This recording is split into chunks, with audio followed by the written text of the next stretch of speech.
Hello friends, welcome to my channel. এই যে আগের দিনে দেখিয়েছিলাম রাঙা আলুগুলো নিয়েছি।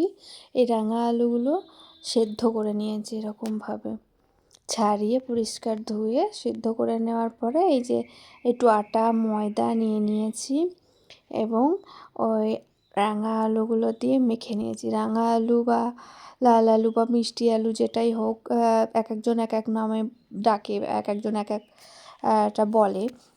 তো ঠিক আছে, সেই মিষ্টি আলু রাঙা আলু বা লাল আলু দিয়েই আজকের পরোটা হবে। কিছুটা পরিমাণ আটা ও ময়দা একসঙ্গে মিশিয়ে নিয়ে আলু দিয়ে ভালো করে চটকে নিয়ে প্রথমে মেখে তারপরে জল দিয়ে আস্তে আস্তে করে মেখেই যে ঢাকা দিয়ে দিয়েছি। হ্যাঁ, এটার মধ্যে একটু ভাজা মশলা দিয়েছি আমি, অবশ্যই একটু চিনি, ভাজা মশলা এগুলো দিয়ে এই যে মোটা মোটা মোটা মোটা করে, বেশ বড় আকার না, মাঝারি ছোট আকারেই মোটা মোটা করে বেলে নিয়েছি। আর পরোটাটা সর্ষের তেলে করলে একটু বেশি টেস্ট হয়, অবশ্য ঘিয়ে করলে আরও বেশি টেস্ট। আমি সর্ষের তেল দিয়ে করেছি।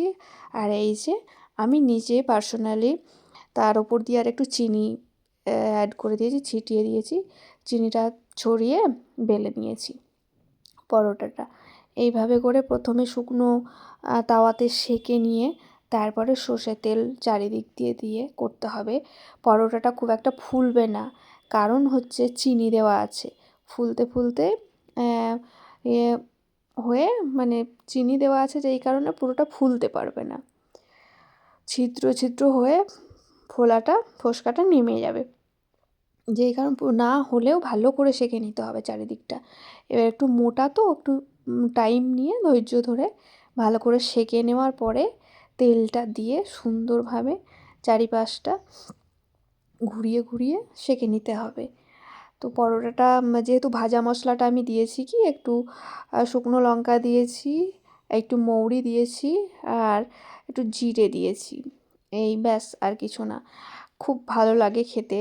মোটামুটি হালকা একটু, মানে মশলা একটু হালকা ঝাল ঝাল মিষ্টি মিষ্টি হয়, আবার তার মধ্যে সর্ষের তেলে দেওয়া।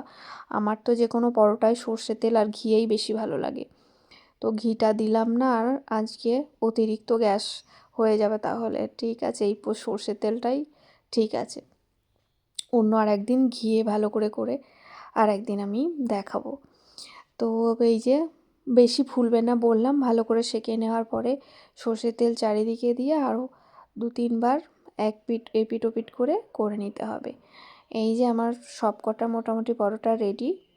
এই যে চিনি দেওয়ার ফলে এইগুলো ওপরটা দেখছেন কীরকম একটু আঠালো আঠালো, একটু রস রস হয়েছে, খুব নরম হয়েছে।